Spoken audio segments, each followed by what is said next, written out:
and welcome to Media Pool. My name's Hannah and today in this Hello and welcome to Media Pool. My name's Hannah and in this video essay I will critically reflect on my learning journey throughout my first semester studying viral video. As part of my reflection I will compare and contrast two of the videos I've produced in order to evaluate their virality. I will incorporate my knowledge of theory, arguing that videos that incorporate as many aspects of Burgess' steps framework as possible are more likely to garner higher viewing figures and levels of engagement. Drawing on further independent research, I also intend to theorise that Facebook is a better social media platform for achieving the goal of going viral than YouTube is, due to recent shifts in the way that users are utilising these platforms.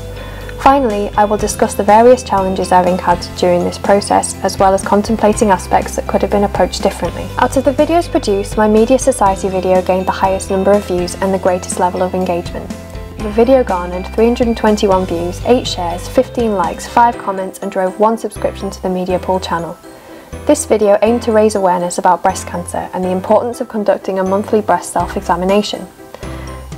In the video, I demonstrate a number of frivolous 2-minute activities that we may do on a daily basis to illustrate the fact that taking 2 minutes to check for signs of breast cancer is a better use of our time. The video's name, Take 2, links to this premise and also formed the basis for a short and snappy hashtag for use on social media platforms when I was promoting the video. The video also met the call to action criteria with 3 specific calls. 1. To check your breast for signs of cancer, 2. To like and share the video, and 3. To donate to breast cancer research. By selecting familiar everyday activities to depict, such as doing some yoga or checking social media, I aim to imbue the video with triggers, making my audience think twice about the next time that they invest their time in pointless activities like photographing their food for Instagram, for instance. Furthermore, I capitalise on the emotion element of Burgess' steps framework by incorporating humour into each activity that I showed. By amusing my audience, I hope that I would retain their attention and encourage greater engagement with the video, and thus increase my chances of going viral.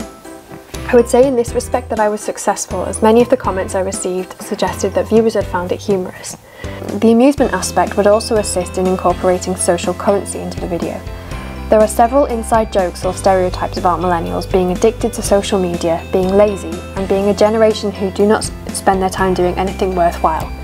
Take 2 acknowledges these cultural stereotypes, but makes light of them in order to relate to a young audience in a way that they would not feel resistance to. Finally, the video had practical value as it provided a breakdown of the steps involved in a simple self-breast examination. For a young audience who perhaps assume that the self-exam is more complicated than it is, or have never been shown how to carry one out, the simplified and accessible format in which I provided this information may have been practically useful. Nahan and Hemsley define virality as being where a message spreads beyond one's own social network to different, often distant networks. With Take 2 I achieved this, as when monitoring the number of shares on Facebook the video achieved, there were people who were not on my own friends list both sharing and commenting on the video. My social media outputs in the run-up to posting helped to generate buzz, as I posted teasers, outtakes and images related to videos. I also try to preemptively boost my followers list, changing my Instagram privacy temporarily to public and following relevant people on Twitter. However, while the viewing figures obtained exceeded my expectations, I think that a stronger social media plan, such as one like this, would be required for future projects. As previously mentioned, I would like to argue that Facebook is a better platform for ensuring maximum reach of video content. In the first instance, I uploaded the video to my Facebook, as opposed to providing an external link to the YouTube page it was on. However, I did not consider how this might have affected my YouTube analytics, and my actions here did result in fewer viewings on the video on YouTube. Nevertheless, it was interesting to see how much quicker the content spread on Facebook, where it garnered over 2.2 thousand views compared with only 321 on YouTube. There has been considerable debate on the online sphere about which social media platform is the best for achieving virality. George Andreas, for example, a proven viral success, claimed that the potential for virality on Facebook was breathtaking. Gabrielle Boland argues that the key difference between these 2 platforms is the degree of choice given to the user. With its newly introduced autoplay feature, video content is often stumbled upon on Facebook as you scroll through your feed. On YouTube, the decision to view specific video content is more deliberate. In this way, Facebook may be likened to a megaphone, with videos being pushed towards the audience. YouTube has been described as a magnet, pulling viewers in. By posting an external link to the video on YouTube, viewers must click and navigate away from the social media platform that they are on, which the user may feel is an inconvenience. Thus, because the videos we've been creating during this module are not currently trending or subjects that our target audiences may be actively searching for, in order to gain maximum reach, removing the need for navigation to a different site and pushing content towards users via Facebook's autoplay feature may be a more effective means of achieving virality. However, YouTube does have an important advantage over Facebook in the way that it provides greater insight into video metrics, such as audience demographics for instance, while Facebook offers a more limited overview of interactions with content. With my Media Society video, I had chosen to target the demographic of young women after reading a shocking statistic that only 30% of women between the ages of 18 and 29 check monthly for signs of breast cancer. I attempted to reach absent ties by contacting relevant charities such as Copperfield UK. However, in future I would target smaller scale charities as I did not receive a response or any significant exposure from doing this. Despite this, I was still successful in meeting my desired target audience, as the majority of the engagements with the video came from young female viewers. In hindsight, however, I feel I could have broadened this slightly by highlighting the 1% of men who are diagnosed with breast cancer every year. I could also induce further revivals in this video's afterlife by reposting the video on annual occasions such as National Breast Cancer Awareness Day, for instance, with the hashtag of Take2. By contrast, my Media Geek video promoted lower levels of user engagement. This video gained 284 views, drove 2 subscriptions, 3 shares, 12 likes and 3 comments. Twitter proved to be a successful platform for this video. The targeting of weak and absent ties was particularly key here, as my own circle of strong ties were not media students and so would have had limited interest in the topic.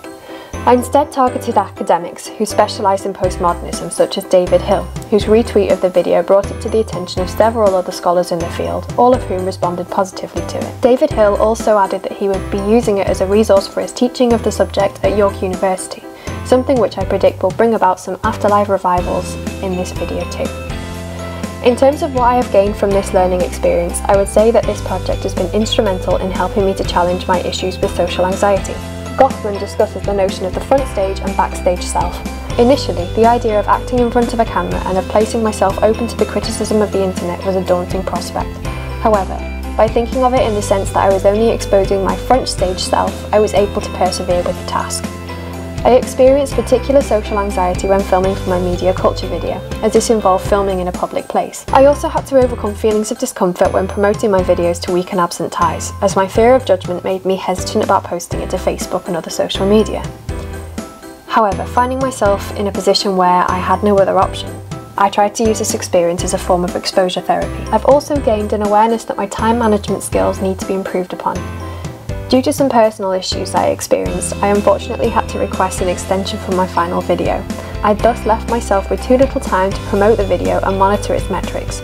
From this I have learned the importance of forward planning with this kind of project. To conclude, this experience has helped me to develop my resilience and confidence in social situations both online and in the real world, which is an achievement I am personally incredibly proud of and which I feel will help me when tackling further projects in the future. Moreover, in my era of uploading directly to Facebook, I gleaned interesting insight into the differences between the different forms of social media use, which has led me to the conclusion that a combination of both posting on YouTube and Facebook is the optimum formula for increasing the reach of online video content. Finally, I have learned from this project that I really enjoy the creative process of filmmaking and feel as though I have finally found a career path I would like to pursue. This has been me, Hannah for Media Pool. Thanks for watching.